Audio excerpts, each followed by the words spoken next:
Toba take में हुकूमत की जानब से खातून को बचाते हुए शहीद होने वाले गेटमैन को तगमा शुजात से नवाजने की तकरीब रेलवे स्टेशन पर मुनक्कद हुई। पुरवकार तकरीब में रेलवे प्रेम यूनियन के मरकजी रहनुमा शेख मोहम्मद अनवर, रुकन सूबाई assembly MP Amjad Ali Javed, railway मुलाजमीन और शहरियों की बड़ी तादाद ने शिरकत की। याद रहे कि गेटमैन अजीम अफरीदी ने चांसल कबर रेलवे लाइन अबूर करते हुए खातून को बचाते हुए खुद ट्रेन की जद में आ गया था। दूसरे की जिंदगी को बचाने के लिए पेश कर दी।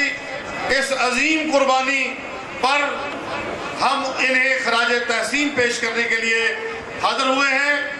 हदीस में आता है कि जिसने एक इंसान की जान बचाई गोया उसने पूरी इंसानियत की जान बचाई। और अल्हम्दुलिल्लाह मैं अपने वालिद मोहतरम मोहम्मद अजीम फरीदी चिश्ती शहीद रहमतुल्लाह अलैह की जगह पे आज खड़ा हूँ। शेख अनवर साहब ने मुझे मेरे वालिद मोहतरम की जगह पर ड्यूटी दिलवाई।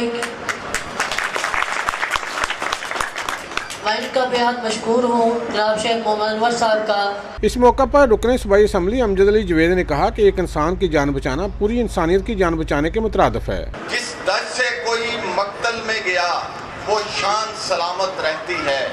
ये जान तो आनी जानी है, इस जान की कोई बात नहीं। इस मौका पर शहीद के बेटे तजम्मुल अफरीदी ने कहा कि मेरे वालिद की शहादत से रेलवे मुलाजमीन का हौसला और अवामी खिदमत का जज्बा मजीद बेदार होगा। तकरीब में रुकन सूबाई असम्बली अमजद अली जवेद, समाजी वर्कर डॉक्टर ज़ाहिर सत्तार और प्रेम यूनियन के मरकजी सदर ने अजीम अफरीदी को हुकूमत की जानब से तगमा शुजात पेश किया। कैमरा मैन रशीद अंजम के साथ सुल्तान महमूद, टोबा टेक से।